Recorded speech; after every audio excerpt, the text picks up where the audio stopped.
इस कहानी की शुरुआत होती है वेस्ट वर्जीनिया के जंगल से, जहां एक कपल रिची हिल क्लाइंबिंग कर रहे हैं। लेकिन जैसे ही रिची ऊपर पहुंचता है, इसे एक नदी दिखाई देती है जो कि काफी गंदी होती है। वह हेली को आवाज लगाकर कहता है, तुम भी जल्दी ऊपर आओ। इसी दौरान हेली का पैर फिसल जाता है और वह नीचे गिरने लगती है, लेकिन वह खुद को संभालते हुए एक बार फिर से चढ़ने की कोशिश करती है। वह रिची को मदद के लिए पुकारती है, लेकिन रिची कहीं दिखाई नहीं देता है। हेली परेशान हो जाती है। तभी अचानक उसके चेहरे पर खून के कुछ कतरे गिरने लगते हैं। तभी हेली की नजर रिची पर जाती है, जिसको कोई ऊपर से उठाकर नीचे फेंक देता है। इसके बाद वह आदमी हेली को भी जोरों से ऊपर खींचने लगता है। उस इंसान से बचने के लिए हेली अपनी रस्सी काट देती है।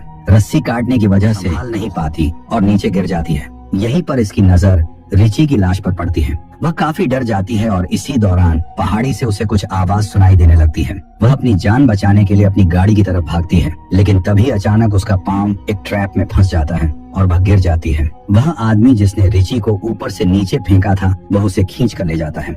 तभी हमें न्यूज में बताया जाता है कि इस इलाके में एक के बाद एक अलग वारदातें हो रही हैं, जहां कई गाड़ियां लापता हो चुकी हैं। यहाँ तक कि कुछ लोगों ने दावा किया है कि उन्होंने कुछ अजीबोगरीब चीजों को यहाँ देखे। इसके बाद हमें एक गाड़ी इस इलाके से गुजरता हुआ दिखाई देता है। वह आदमी क्रिश होता है, जो कि अपने इंटरव्यू के लिए जा रहा था, लेकिन जाने के दौरान वह एक ट्रैफिक जाम में फंस जाता है। वह अपने इंटरव्यू के लिए लेट होने लगा। तब वह गाड़ी से उतरकर अपने आगे वाले ट्रक पर जाता है और वहाँ के ड्राइवर से बात करता है। उससे पूछता है कि ट्रैफिक जाम क्यों है। तब उसे ड्राइवर बताता है कि 5 मील दूर एक ट्रक पलट गई है, उसी के वजह से ट्रैफिक जाम है। अब इसके घंटे यहीं पर गुजारने पड़ेंगे। ये सब सुनकर क्रिश अपने कार में वापस आ जाता है और गाड़ी को घुमाता है। अब वह दूसरा रास्ता ले लेता है। वह अपनी कंपनी में अपने लेट होने का कारण बताता है, लेकिन इन जंगलों के वजह से उसकी बात ठीक तरह से नहीं हो पाती है। तभी उसकी नजर एक गैस स्टेशन, वह अपनी गाड़ी वहाँ ले जाता है। तभी उसे रास्ते में एक के बाद एक बहुत सी गाड़ियाँ दिखाई देती हैं और तब जाकर गैस स्टेशन पर पहुँचता है। वह जाकर स्टेशन मालिक से बात करता है। वह आदमी काफी बीमार दिखाई दे रहा था।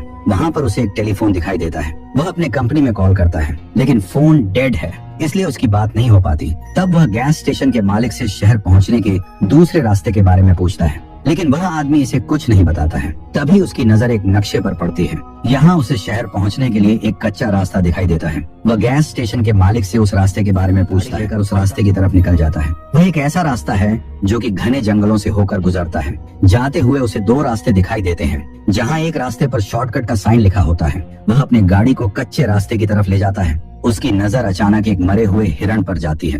हिरण को देखने के चक्कर में उसकी गाड़ी सामने से आ रही गाड़ी से टकरा जाती है। दोनों गाड़ियों का एक्सीडेंट हो जाता है। इस एक्सीडेंट में किसी को भी ज्यादा चोटें नहीं आती हैं, लेकिन दूसरे कार के मालिक क्रिश के कार के नजदीक आते हैं। क्रिश उन लोगों से अपनी गलती के लिए माफी मांगता है और कहता है कि जो भी नुकसान होगा वह पेमेंट करेगा। साथ ही वह पूछता कि तुम लोगों ने बीच सड़क पर गाड़ी क्यों खड़ी की थी, जहाँ एक लड़की जिसका नाम फ्रांसिन है, वह उसे बताती है कि सड़क पर किसी ने कंटीली तार बिछा रखी थी, जिसकी वजह से उनकी गाड़ी का एक टायर फट गया। उन्हीं में से एक लड़की कहती है कि पिछली गैस स्टेशन पर जाकर वह मदद के लिए किसी को कॉल करें, लेकिन क्रिश उन्हें वहां जाने से मना कर देता है। सभी लोग एक साथ आगे बढ़कर मदद लाने की सोचते हैं। अब उनमें से 2 लोगों को छोड़कर सभी लोग आगे बढ़ जाते हैं, ताकि ये दोनों गाड़ी के पास रुककर यहीं पर उनके आने का वेट करें। ये 2 लोग इवान और फ्रांसिन यहाँ कार की देखभाल के लिए रुक जाते हैं। ये लोग पैदल जा रहे होते हैं। तभी उनकी नजर एक मरे हुए नेवले पर जाती है, जिसे किसी ने बुरी तरह उसके पेट को फाड़ कर मार दिया था। ये लोग आगे बढ़ते हैं। वही थोड़ी दूर जाकर उन्हें जलते हुए गाड़ियों के टायर दिखाई देते हैं, जिसे देखकर यह लोग समझ जाते हैं गड़बड़ है। लेकिन तभी क्रिश कहता है कि सभी लोग आगे बढ़ते रहो। वही हम फ्रांसिन और इवान को देखते हैं, जिन्हें पास की झाड़ियों से कुछ आता हुआ महसूस होता है। इवान उस चीज को देखने जाता है, लेकिन वह बहुत देर तक वापस नहीं आता है। फ्रांसिन इंतजार करने के बाद परेशान हो जाती है। अब वह उसे ढूंढने के लिए जाती है। चलते हुए उसकी नजर इवान के जूते पर जाती है। थोड़ा आगे चलकर उसे इवान का कटा हुआ कान दिखाई देता है। वह इसे देखकर रोने लगती है और तभी एक शख्स पीछे से आकर उसे जान से मार देता है। इधर ये चारों लोग मदद के लिए जा रहे होते हैं। उनकी नजर एक घर पर जाती है और तब वह मदद मांगने के लिए घर पर जाते हैं। इसी घर के सामने ढेर सारी गाड़ियां खड़ी होती हैं। ये लोग मदद मांगने के लिए घर का दरवाजा नॉक करते हैं, लेकिन इस घर में कोई नहीं होता है और ये लोग घर के अंदर आते हैं, जहां इनकी नजर खाने के टेबल पर पड़ती है। घर को देखकर ऐसा लगता है कि सदियों से इस घर की सफाई नहीं हुई है। वहीं दूसरी तरफ चश्मे और गाड़ियों की चाबी यहाँ पड़ी हुई है। क्रिश जाकर जैसे ही फ्रिज को खोलता है तो उसके होश उड़ जाते हैं, क्योंकि फ्रिज के अंदर बहुत से इंसानी अंग रखे होते हैं। इधर जेसी को भी एक कमरे में वही कंटीली तार दिखाई देती है। जिस तार में फंसकर उनकी गाड़ी पंचर हुई थी। तब यह लोग समझ जाते हैं कि घर में उन्हें खतरा है। अब यह लोग यहाँ से भागने की सोचते हैं। तभी क्रिश की नजर एक ट्रक पर पड़ती है जो कि इनके गाड़ियों के साथ वहाँ आ रही होती है। पिछले वाले दरवाजे को खोलने की कोशिश करते हैं लेकिन वह बंद होती है। अब वह कातिल घर के अंदर आता है। अंदर आते ही वह फ्रांसिन की लाश को जमीन पर फेंक देता है। वहीं नीचे ये लोग छुपे हुए होते हैं। वह इस डेड बॉडी को देखकर बहुत डर जाते हैं। वहीं हमें पहली बार 3 आदमखोर दिखाई देते हैं जो कि फ्रांसिन की लाश को उठाकर एक टेबल पर रखते हैं और अपने तेज धारदार हथियार से उसे काटने लगते हैं। इस खतरनाक नजारे को देखकर जेसी चिल्लाने लगती है लेकिन क्रिश इसके मुंह पर हाथ रख देता है। कुछ देर बाद ये लोग उस लाश को खाकर सो रहे होते हैं। जहां मौका पाकर ये लोग भागने की सोचते हैं लेकिन तभी एक आदमखोर नींद से लोगों को भागता हुआ देख लेता है। अब ये लोग जल्दी से भागना शुरू कर देते हैं लेकिन तीनों आदमखोर इन लोगों को ढूंढने लगते हैं और इनका पीछा करते हुए इनके पीछे आ जाते हैं। तभी क्रिश एक प्लान बनाकर इनकी गाड़ियां चोरी करने की सोचता है। इसके बाद वह चिल्लाते हुए उनका ध्यान अपनी ओर खींचता है लेकिन तभी एक आदमखोर उसे शूट कर देता है।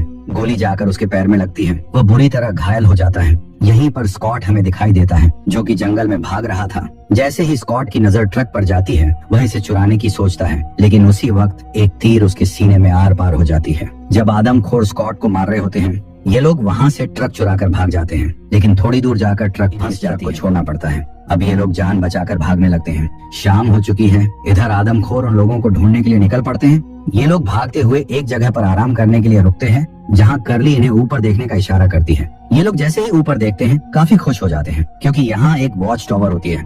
अब ये लोग ऊपर चढ़ने लगते हैं लेकिन ऊपर कोई भी नहीं होता है। जेसी को वहाँ पर एक फर्स्ट एड बॉक्स मिलता है। वह क्रिश की मदद करती है। वहीं दूसरी तरफ करली को एक पुराना रेडियो मिलता है। रेडियो ऑन करके वो मदद मांगती है लेकिन दूसरी ओर से कोई जवाब नहीं मिलता है। तभी क्रिश को नीचे से कुछ आवाज सुनाई देती है। वह नीचे देखने लगता है। तब उसकी नजर उन तीनों आदमखोरों पर पड़ती है। तीनों टावर के पास आ चुके हैं और अब वे टावर आदमखोरों को ऊपर चढ़ता देख तीनों वॉच टावर की एंट्री गेट पर ढेर सारा सामान रखना शुरू कर देते हैं। कुछ देर बाद आदमखोर वहाँ से चले जाते हैं। तब कर्ली हेल्प के लिए अपना लोकेशन बताती है लेकिन वह आदमखोर रेडियो की वायर को काट देते हैं और वह टावर में आग लगा देते हैं। वो लोग अपनी जान बचाने के लिए खिड़की के कांच को तोड़कर उसमें से छलांग लगा देते हैं। वो लोग वॉच टावर से सटे हुए पेड्ढों पर गिर गए लेकिन वह तीनों आदमखोर वहाँ पर छुपे होते हैं। इन लोगों की नजर उन पर पड़ जाती है। यह आदमखोर पेड़ पर चढ़ने लगे हैं। उन लोगों को पकड़ने के लिए वह लोग एक पेड़ से दूसरे पेड़ तक एक आदमखोर करली के नजदीक पहुंच जाता है और आदमखोर करली पर अटैक कर देता है जिससे करली के चेहरे के 2 टुकड़े हो जाते हैं। क्रिश किसी तरह वहाँ से जान बचाकर भागता है। तभी उन्हें एक आवाज सुनाई देती है जो कि एक गाड़ी की होती है। वह देखता है गाड़ी एक पुलिस वैन है। वह उस गाड़ी को रोकता है। जैसे ही पुलिस की गाड़ी वहाँ पर रोकती है और पुलिस वाला बाहर आता है एक तीर पुलिस वाले की आंख के आर पार हो जाती है। वहीं पर हम एक आदमखोर को देखते हैं जो कि क्रिश को मारने आता है लेकिन अपनी जान बचाने के लिए क्रिश गाड़ी के नीचे छुप जाता है। वह आदमखोर क्रिश को पकड़ने के लिए गाड़ी के नीचे देखता है लेकिन तब तक क्रिश यहाँ से जा चुका था। तब वह हैरान रह जाता है। इधर हमें एक घर दिखा देता है जहां आदमखोरों ने जेसी को बांधा हुआ है। एक आदमखोर जैसे ही जेसी को मारने वाला होता है उसे बाहर की आवाज सुनाई देती है जिसे देखकर वह दरवाजे की तरफ बढ़ता है। तभी क्रिश सीधा अपनी गाड़ी को उस घर में घुसा देता है और उस आदमखोर को कुचल कर मार देता है। गाड़ी से उतरने के बाद वह लड़ाई करते हुए दूसरे हैवान को भी मार देता है। अब वह जेसी को छुड़ाने के लिए जाता है। तभी पीछे से एक हैवान आकर उस पर हमला कर देता है। आदमखोर क्रिश को मारने ही वाला होता है लेकिन जेसी एक तीर से उस पर हमला कर देती है। वह आदमखोर मारा जाता है। अब दोनों घर से बाहर निकलते हैं। उसी वक्त क्रिस की नजर गाड़ी पर जाती है जहां वह इस गाड़ी के फ्यूल बॉक्स को अपना निशाना बनाता है जिसके वजह से वहां एक जोरदार धमाका होता है। यह घर बुरी तरीके से जल जाती है। तब यह दोनों एक ट्रक पर बैठकर पुरानी वाली गैस स्टेशन पर चले जाते हैं। उस आदमखोर के ट्रक को देखकर गैस बंद कर देता है। तभी क्रिस ट्रक से उतरता है